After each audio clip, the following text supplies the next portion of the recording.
All right, it looks like I have a little bit of time, thankfully, so I can fit in maybe at least the statement, hopefully part of the proof of this theorem. And this is one of the lecture supplements to the text, so I'm using this numbering system that I mentioned previously, where I put the section 1.4, and then instead of a number like usual for theorems in the section, I'm putting L for lecture dot, and then the number, just a counter. So this is the first of a few theorems for section 1.4. And this is all about products of sets that have semi-algebras on them. So the reason we are interested in this is because for the unit interval, we already have our semi-algebra, which is what we called A naught over here. That's our semi-algebra, and it's a known semi-algebra.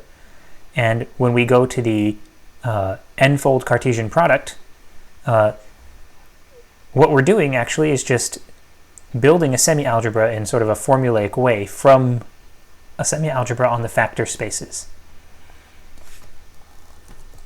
So what makes this actually work and what makes this be a semi-algebra is not going to really be dependent on the special features of this, but is just going to be something that happens whenever you take the Cartesian product of two spaces that have semi-algebras on them. So let's say you've got two sets, x and y, and let's say x has semi-algebra S and y has semi-algebra T. Then, if you just collect together the Cartesian products of things from S with things from T, then that will be a semi-algebra of sets on the Cartesian product. Now, this only pays attention to a binary Cartesian product, two things, x cross y, not an n-fold product like this would be, but you can iterate this argument, right? So by induction, sort of, you can get that for the n-fold product of the unit interval with itself, then this would be a semi-algebra. Okay, so let's look into proving this. So let's start by assuming the hypotheses, and let's just call this set U, so I can easily refer to it. And then I have a few things to check. I need to check that the empty set is in U, and I need to check that U is closed under intersections, and I need to check that U, that complements in U are finite disjoint unions of things in U. So this is my sloppy schematic way of reminding myself what I have to do for to prove something is a semi-algebra of sets. Okay, is the empty set in U? Yes, the empty set is the empty set cross the empty set, right? And the empty set is in S and in T. So no problem there, that part is easy. How about closure under intersection? So let's think about that. And, let me just delete this, it's so sloppy looking. Okay, but remember there's a third thing to prove. So is U closed under intersection? Well, let's take two things that are in U. So let's say, to build up one arbitrary thing in U, I need an S in the semi-algebra S on X. So let S be in there, and T be in there. That's an arbitrary thing in U, and I need a second thing, so I can take a binary intersection. How about I just do this? Let's say I take S, S prime, and T, T prime. So then S product S, T, and S prime product T prime are my two arbitrary elements of U. S product T, and then I want to intersect that with S prime product T prime, and hopefully that's in U. But intersecting Cartesian products is very simple and easy, right? This is kind of the picture. You take a rectangle and another rectangle and you intersect them and you get a rectangle, right? Intersecting is awesome for Cartesian products. Unioning sucks, right? You get this weird shape. That's how I think about it. So intersecting is awesome. You just get this. S intersect S prime cross T intersect T prime. And logically, that comes down to the kinds of logical operators that you're mixing. So the way I think about it is, when I've got a Cartesian product, you know how you usually think of an intersection as sort of encoding an AND operator at the level of elements of sets, whereas a union would encode an OR operator at the level of elements of sets. I think of a Cartesian product as also being a kind of an AND. Mixing ANDs together and changing the order of things works well. But it's when you mix ANDs and ORs that you get weird, annoying stuff, and De Morgan's law and distributivity and things like that. Okay. So that's it. Since S is a semi-algebra, it's closed under intersection, so this is in S. T is a semi-algebra closed under intersection, so this is in T. So that is definitely in U, because it's something from S, Cartesian product, something from fancy S, Cartesian product, something from fancy T. Great. And then we have this third thing to prove, which is something about complements. And so let's think about that.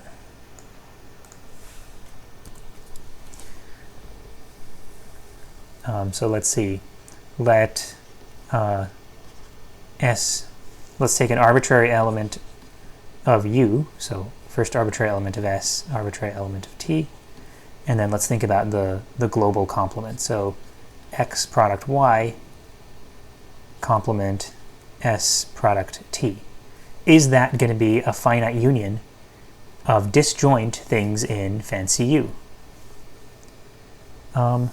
Okay, so first let me actually write it like this, just to make it a little easier on the eyes here.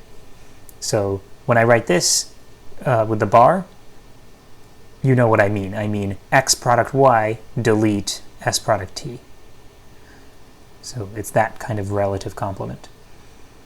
Now, this consists of all of those pairs of things that are that do not have the property that their first coordinate is in S and their second coordinate is in T.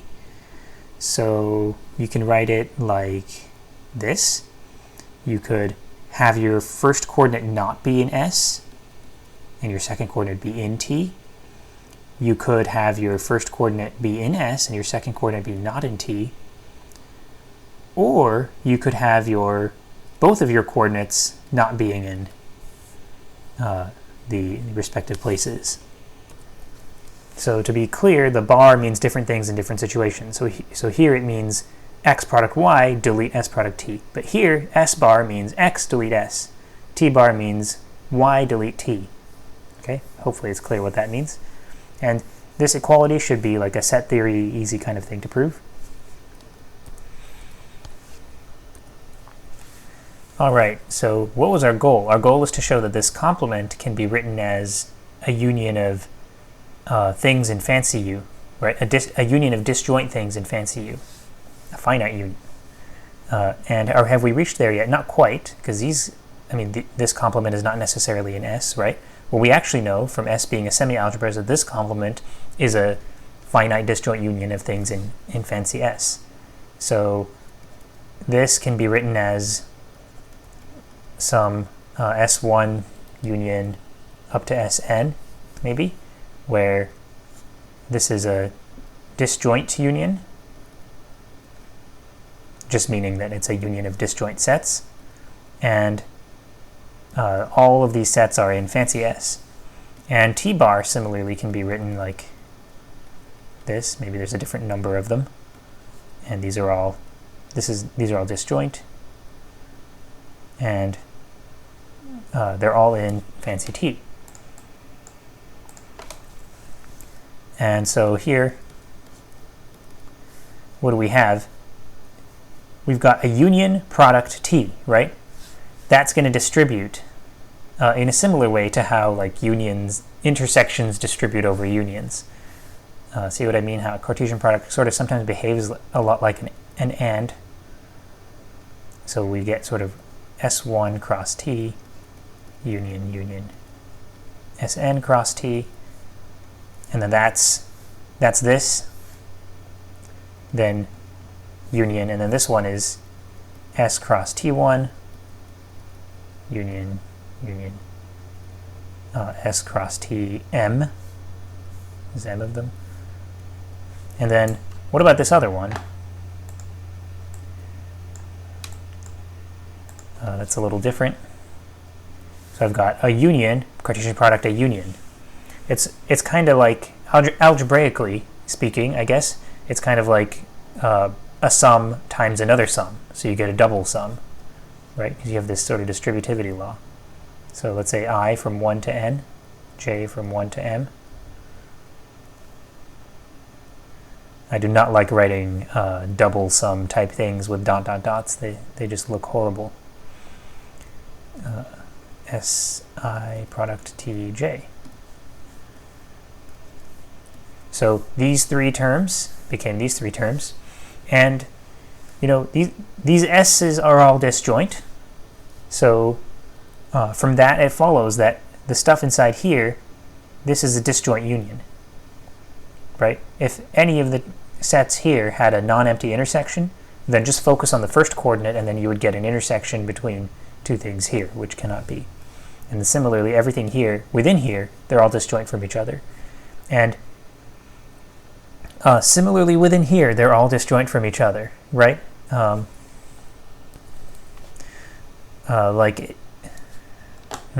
that so obvious?